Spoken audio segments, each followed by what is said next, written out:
করা নতুনত্ব কোনো আইটেম নয়, তবু যারা একদম নতুন নতুন রান্না শিখছো তাদের জন্য আমি শেয়ার করছি কয়েকটি গুরুত্বপূর্ণ টিপস।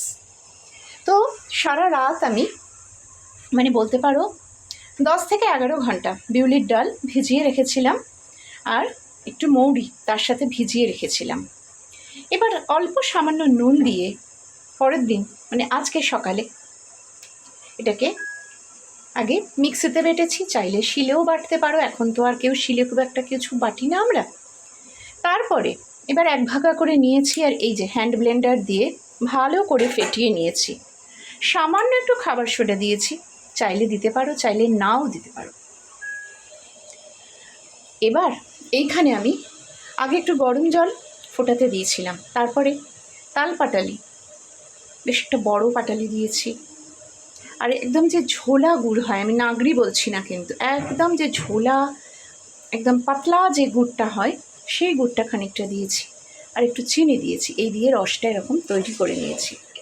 আর তারপরে এটাকে ভেজে ভাজা হয়ে গেছে, বেশি লাল তো একদমই ভাজবে না, দিয়ে এই গরম অবস্থাতেই রসে ফেলবো। 3-4 মিনিট ফুটবে, তারপরেই গ্যাস অফ করে দেবো।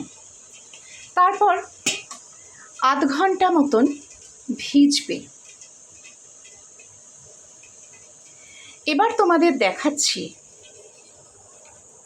এটা তুলে, দেখো বাটিতে আমি তুলেছি, এটা আধ ঘন্টা ভেজানো হয়ে গেছে, আধ ঘন্টার একটু বেশি।